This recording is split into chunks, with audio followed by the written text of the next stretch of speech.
Welcome to another exciting episode of Things I Didn't Learn at Harvard. Today, we're joined by a very special guest, Michael Deem. Michael has been on the show before. He clearly needs no introduction, but I will do a brief introduction nonetheless. Michael Deem is an experienced senior professional who has operated in senior management, board, and advisor capacities with companies ranging from startup to rapid growth to large multinational companies. Currently, general partner at Smart Health Catalyzer and CEO of a startup, formerly entrepreneur in residence at Khosla Ventures.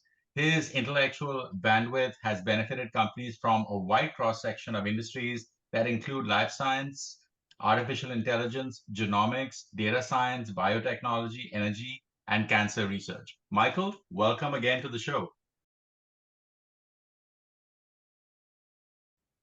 So I've been working in energy consulting for a long time. I've been CEO of a company that works in that area. I've worked in life sciences. Actually, really, when I first came out of graduate school, the first thing I did was be director of drug design at a company called Curagen.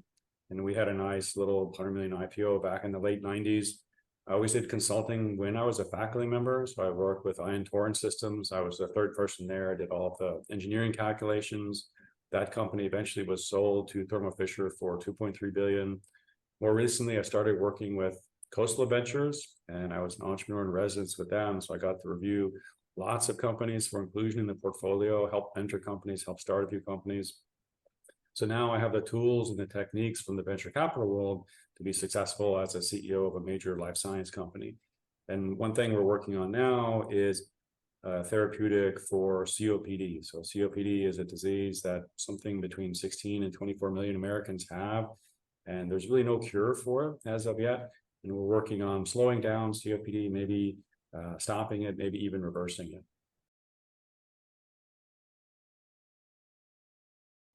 Sometimes as a VC, we find really interesting ideas coming from great professors, for example, and they need some management support. If we're personally excited about that company, then that's a good opportunity for us to be an operator and to really bring that idea to fruition. And that's what happened in this case. There's really interesting idea for treatment of COPD from a couple professors here in Texas. And I was interested enough to decide to go ahead and become CEO of their company and help them invent the future in this way. And so your thought is to stay with this until there's an exit, sale, IPO. Typically, stay through probably stage A, maybe Series B funding, and then probably would not be CEO of a public company, probably turn that off to, hand that off to another colleague at that stage. But the early stage is a good opportunity for us, yes. Wow.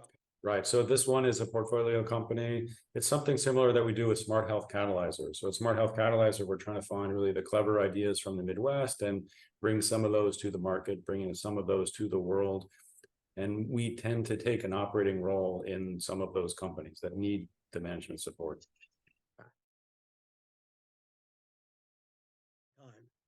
I think the standard model is, we would prefer the company has great management and we just support them. Second preference would be, well, we can help them find new management. Sometimes we might want to persuade them that they need new management. And then in some cases, many of the big funds now do have a substantial number of operating partners, almost like the private equity funds do. So, Khosla Venture has almost half of their people are operating partners. A16Z has a large number of operating partners. So it's a good set of kind of well-connected internal colleagues that we can have to help bring these companies to the stage that makes them where they're changing the world.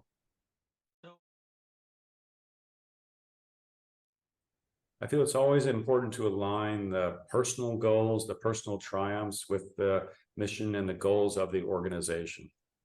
So, for example, in the university, we're trying to discover new things. It's important to align I was chair of the department. It's so important to align the faculty members with the mission of the department. Or it's important to align our students with the mission of their principal investigator, of their professor. Same thing happens in the venture capital world. It's sort of important to align the goals of the partners with the mission of the fund. And then ideally, it's important to align our companies with the goals and the mission of the firm as well. So communication plays a big role in understanding what the goals of the individuals are, and then also giving them feedback and aligning them with what the goals of the larger entity is. Right, so one of the things that I worked on quite a bit in academia is modularity and hierarchy. When there's a lot of change in the system tends to become very structured. It tends to become very modular and hierarchical. And that's sort of the way that I view my different activities. So they fall into different buckets. And when I'm thinking about the venture capital world, maybe I'll make some connection with the academic world, but I'll kind of tend to stay in that bucket until, you know, I make a connection. So this idea of focusing on the activity, that's something that guides a lot of my work. And then occasionally you have transfer of information between the different activities, right? So we might reach out to faculty members to start a company, or we might reach out to faculty members for advice. We might put them on our scientific advisory board. And then, you know, we have a hierarchy of sort of operation within the company. So you have the CEO, and then you have the people under the company doing different activities at the vice president level. And you sort of empower the managers, and you empower them with the knowledge that their goals are aligned with the company's goals. This is part of the networking that's so of interest to both you and Victor. There's a big change in the venture capital world because of Zoom. So it used to be that in-person meetings were the way that all decisions were made. And now everything's just a lot more efficient because of Zoom. So we notice we're investing more quickly now than we were a couple of years ago. And I think it's because of Zoom. So there are many opportunities on Zoom. There are many venture capital events now that are occurring on Zoom. So listeners can, you know, attend those virtual pitch presentations that are happening around the world. There are still in-person meetings. Usually these are going to be in San Francisco or New York or occasionally Chicago. Atlanta has a little bit as well. So attending some of those in-person meetings is possible. But I think the most efficient way is through the virtual Zoom meetings that are happening. So, Michael, I think it's very interesting. So let me ask you about sort of the, the signal versus the noise. Right? The good news is that through these digital tools, Zoom and others, you can tap into companies from anywhere around the world, right? The bad news is that they can then reach out to investors anywhere around the world. Right? It kind of goes both ways. So you said you invest sooner. You find that you also cut opportunities sooner, right? So that that you can raise the bar so that you can qualify and eliminate opportunities or qualify opportunities faster as well. Yeah, so the venture capital investing landscape is very tough, right? We like to say that we want 4 legs on the stool. We want good management, we want good intellectual property protection, we want good timing, and then we want a big market. So a fund like Khosla can be very selective on what they invest in. Earlier funds, seed funds, they're maybe they only need 2 or 3 of the legs on the stool. So from a CEO's point of view, try to figure out what is the size of the opportunity you're going after. That'll help you figure out what size of venture capital fund you should be talking with. Figure out your stage. Are you pre-seed, seed, or are you Series A? That'll help you decide which venture capital fund you want to go after. Okay. And then think a little bit about the future of your investment, right? So if you're looking for seed investments now, you're de-risking the Series A investment later. So think about the venture capitalists that you work with. Hopefully they're not only going to give you the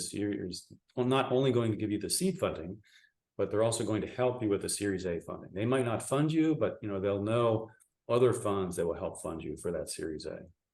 So you're building like an ecosystem among your investor group. Sorry, Richard, go ahead. No, I was just going to ask, networking goes both ways, right? So the networking is something that really enables the success of the companies if they're part of the right network. Sure. So when someone has an idea and they want to start a company and they want to build that idea into something real, they want to change the world by implementing this idea, they're going to need funding. And typically, you start with a small amount of funding, and if you're very successful, eventually you'll be creating a lot of profit. So when you first start out, typically the funding that you'll raise will be somewhat informal. We might call that pre-seed funding. And this, in the life sciences area, this might be anything less than $1 million. Once you have some success, you have a refined story, then you can go out for seed funding. This is to sort of get the idea a little bit further developed. We call that seed funding. And in the life sciences area, that might be anything up to 7 to 10 million. With that seed funding, you sort of show that the idea has legs. You really try to get the 3 or 4 legs of the stool. You try to get good management. You get a little bit of patent protection. You show what market you're going after, and you show why this is good timing for your idea. Then you can go for what we call the Series A funding. And in the life sciences area, this could be anything between 5 million and 50 million.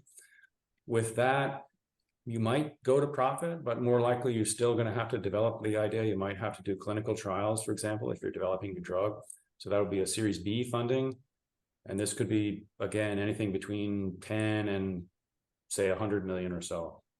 There could be further rounds of funding, Series C, D, B after that, or the company could go public and get funding through an initial public offering, or the company might actually be making a profit and not have to receive further investment.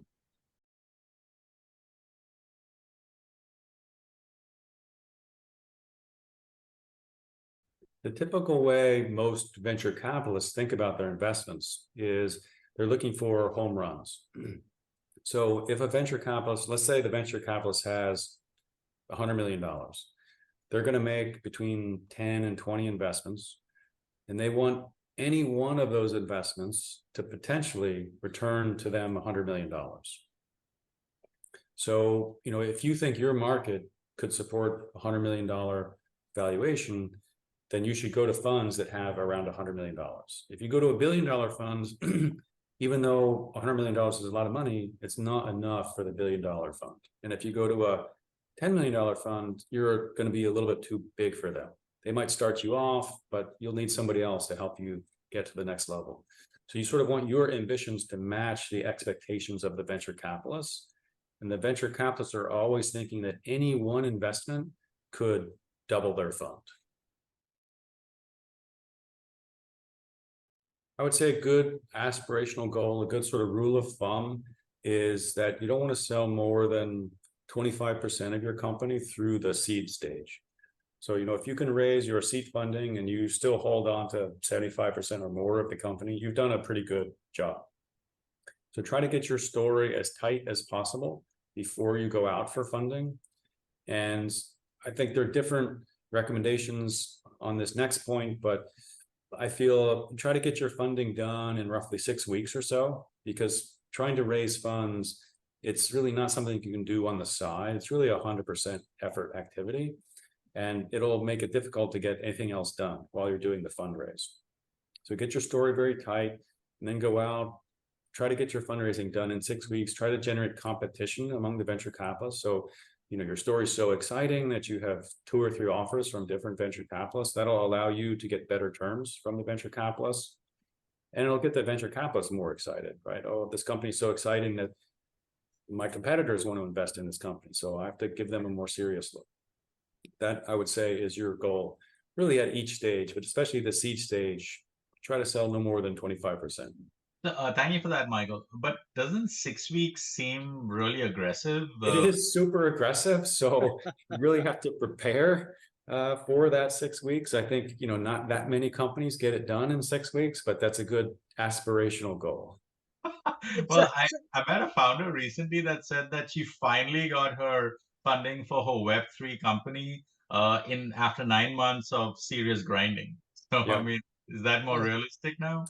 I mean, that's a little long, but it depends the stage of the idea, right? So if you can exist for months or years with limited funding, then continue to refine your story until you can get the serious funding that you need.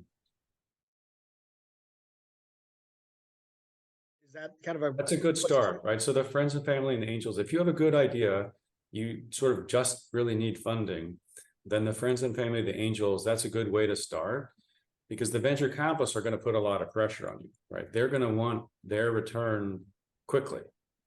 So they're going to accelerate you, and you need to be ready for that acceleration. Yes.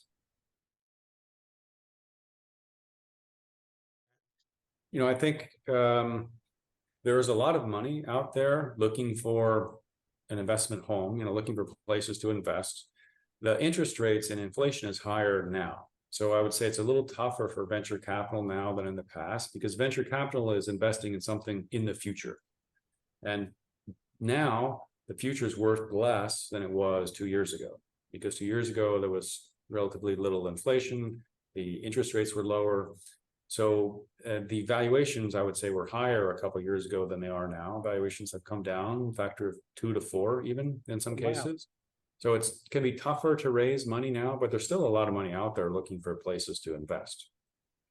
And I think, there's a lot of activity because of the way that we communicate now with Zoom, because of the way people work at home. I think a lot of people have thought, well, why do I need to work for another company? I can start my own company. I think there's a lot of cleverness that sort of was untapped, that kind of came to the fore because of the pandemic. I think it's tough to get a higher valuation now, but there is a lot of investment activity out there. And how are you seeing it attack in your industry, particularly like in life sciences, med tech, healthcare, right? Because there's, I guess, you're tackling big problems, and you talked about the time value of money, right? And so, even though future is valued less, that doesn't necessarily mean that you're going to be able to get your product to market any sooner. Right. So there are some changes that have occurred. For example, in the rare disease space, you can get clinical trials done a little bit more quickly and a little bit more efficiently in the rare disease space. So you'll see a lot of companies looking at rare diseases. But for a typical pharmaceutical, the way you can accelerate it is maybe you repurpose a drug. So people are applying artificial intelligence to look at other uses for existing drugs, for example. Sure. Okay. De novo discovery of a new drug, it's super expensive. Typically, it'll come from either a pharmaceutical company through their process, or it'll come in the venture capital space, maybe from years, 20, 30 years of work from a professor. And in some rare cases, there might be a drug at the end of that. Well, it certainly seems like COPD is a big thing. I mean, at least I see television commercials of all these people trying to tackle it. So I'm curious. I mean, obviously, don't tell us anything proprietary, but so because it is getting so much attention, I mean, I assume you guys have developed a better mousetrap. Right. So COPD is an interesting case. I think roughly a third of the people who are newly diagnosed with COPD. Let me say this again. Roughly a third of the people who are newly diagnosed with COPD, within a year, they're on a triple combination therapy. So people who just found out they have COPD, a third of them are going to be on the strongest possible drugs within a year. Wow. Okay. That means people are not really satisfied with the current drugs. The current drugs are not as effective as we would like. And there hopefully is an opportunity to bring better drugs to market, bring better drugs to patients, and alleviate suffering. That's what we're pursuing. New drug. New drugs. Okay, that's interesting. Okay. So I've been hearing this really now for almost 30 years. So when I was a student, I remember my professor saying exactly the same thing. When he sees a paper that's really well written, he thinks, oh, that's not very good science there. But 10 years later, he's making his papers beautiful too. That's just what the competition is making him do. So we see the same thing in venture capital, right? If the person has so many resources to make this beautiful presentation, we get a little suspicious. But at the end of the day, you look at the pitches that are successful, they're usually not badly written, right? So it's usually a nice, well thought out, nicely presented pitch is what generates interest. So again, we are looking for those 4 legs of the stool. We're looking for good management, good intellectual property, good market, and good timing. Sometimes if the founders have refined their pitch so much, they have a difficult time answering questions. So I think that's the only caveat, right? They do need a good pitch, and they also need to be flexible and responsive to questions. With that, I think you always want to make your story tight. I think that's a good recommendation. Well, that kind of goes to the, if we can torture your metaphor some more, Michael, about the 4 legs of the stool, right? The most important part is the seat, right? That holds them all together. Right. And so I assume you're looking for a story makes sense, that ties it all together. Why, if this is a problem, why these are the right folks, this is the right solution, all that kind of thing. Right. So if we had to pick one of the legs that's the most important, usually we'll say it's the management. And then, as you say, it's very important to have a good story. So, people are really busy, venture capitalists are really busy. You want to be able to capture their attention, and you want them to feel like they understand what you're saying. So, you as the CEO, you want to have a story that you can tell them that's very compelling, that they can understand pretty easily. And that will stick with them It will afterwards. stick with them, and they can repeat to their partners so that they can sell it internally and get you the funding that you want. Got it. Because I think I had come across some where the school of thought was people don't want a story. It was back to a Bagnet, right? Just the facts, ma'am. Right. And not really People have, in terms of a narrative. sure, it's just hard for people to keep all of the facts in their mind. Right. So, you can have a teaser deck maybe that's simpler, that has a nice story, and then you can have a backup deck with all the science, all the details in it, so that you can appeal to both sides of that desire. You can have the nice sort of simple story that you send out first, and then during the meeting, you can bring up the more extensive deck and really help answer any questions that investors have. That makes sense. Sure. So always happy to help people invent the future, happy to help people that have transformational ideas. I can definitely help people who are looking for funding, especially the sustainability in the life sciences area. I can help people as a board member. I have a lot of expertise through the years with small and large companies. And then in some rare cases, I can help people with operations as well. What? Best way to contact me would be through LinkedIn.